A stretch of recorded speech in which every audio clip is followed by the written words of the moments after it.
It's an incredible paradox, right? How exactly did an ancient farmer's absolute savior become a terrifying symbol of evil? To untangle this radical transformation, we have to travel all the way back to roughly 2500 BC in the ancient Levant. So, to understand why ancient people desperately needed this entity to survive, we actually have to look at the word itself.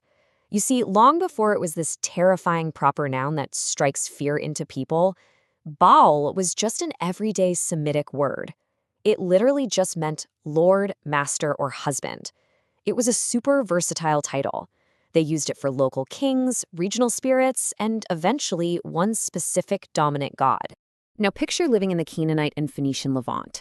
Your survival depended entirely on rainfall. Without it, you starved. Full stop. So the people naturally personified those terrifying, powerful autumn storms that brought that desperately needed water. They called this storm god Hadad, the deity of rain, lightning, and fertility, but out of immense reverence, they just started referring to him as the Baal, or the Lord. The Canaanite Baal cycle tablets brilliantly illustrate how these folks viewed the world. It's basically a cosmic wrestling match. You have Baal, representing rain and life, fighting Yam, the chaotic sea, for kingship. And then there's Mot, the god of drought and death. The ancients used these epic stories of Baal endlessly dying and rising to make sense of the changing seasons. They were framing the very real, terrifying threat of famine as this massive cosmic forward to about 1446 BC. We encounter the Israelites and their very first massive cultural clash involving these symbols. The setup is famously dramatic, right? Moses was up on Mount Sinai for 40 days. Down below, the Israelites were just left waiting, and as the days dragged on, they panicked. They sincerely believed they had just been abandoned to die in the unforgiving desert. So in their desperation, they revert to what they know. They force Aaron to melt down their gold jewelry and build a golden calf. Now, the context here is absolutely vital. They weren't just making random animal art. This was a direct, instinctual callback to deeply familiar Egyptian gods like Apis and Canaanite symbols for Baal and El. They were desperately reaching out for ancient symbols that represented raw physical strength and fertility. But here is the crazy irony of the whole situation. The Israelites claimed they were still worshiping the God who had just rescued them from Egypt, but they trapped that concept within a completely pagan idol. Moses comes down, sees this, and is so enraged at this pagan amalgamation that he literally smashes the Ten Commandments and destroys the calf entirely. Stumble? Yeah, that wasn't an isolated incident. It was just the prelude to a brutal 700-year ideological struggle for the very identity of the Israelites. Even before they actually reached the Promised Land, the immense pull of the local culture took hold. Israelite men fell into worshiping the Baal of Peor alongside Moabite women, and that really sparked this deep-rooted generational conflict. Over time, this built into what historians call the vicious cycle of judges. It's this highly predictable, almost frustrating pattern that played out for centuries. Step 1, Israel forgets God and worships the local Baals. Step 2, oppressors inevitably swoop in and conquer them. Step 3, in total despair, they cry out to God for help. And Step 4, God sends a charismatic judge to tear down the altars and rescue them. But of course, eventually, the cycle would just repeat itself. Things really hit a boiling point around 850 BC. This was the peak political and religious threat, happening right during the reign of King Ahab. He married the Phoenician princess Jezebel, and let me tell you, she didn't just passively tolerate Baal worship, she aggressively sought to completely eradicate the worship of Yahweh and make Baal the official state religion.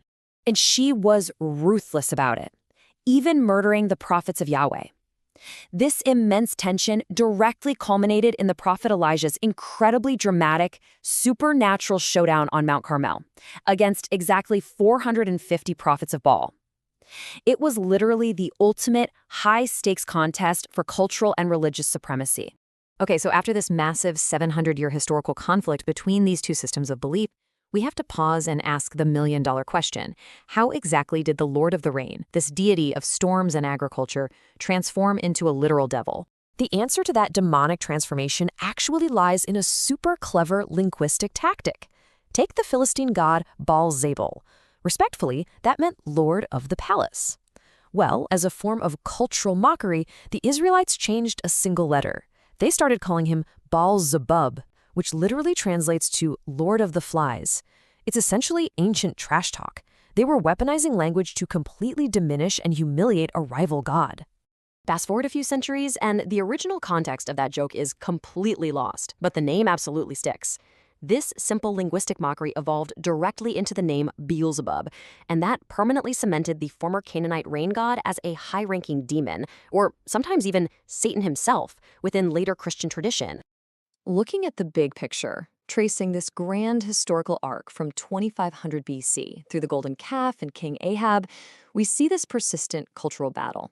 But you know what ultimately ended the physical worship of Baal? The massive trauma of the Babylonian exile in 586 BC. That catastrophic event finally shocked the Israelites into abandoning polytheism permanently. The physical altars were gone for good. As while the ancient stone altars were destroyed millennia ago, the name itself and the archetype it represents completely refused to die. Today you've got this 4,000-year-old name hanging out right in our living rooms.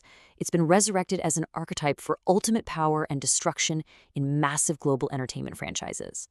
I mean, you see it in the hit game Genshin Impact as the Raiden Shogun's Archon name, you see it in the legendary Diablo franchise, and of course the classic sci-fi series Stargate SG-1.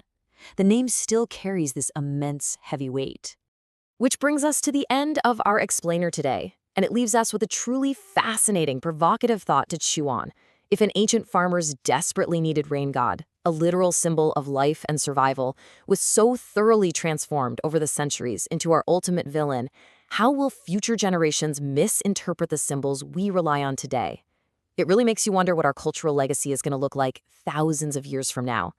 Thanks so much for joining me to explore this incredible piece of history, and I will see you in the next explainer. Thanks for watching. Stay blessed and don't forget to share this video with everyone.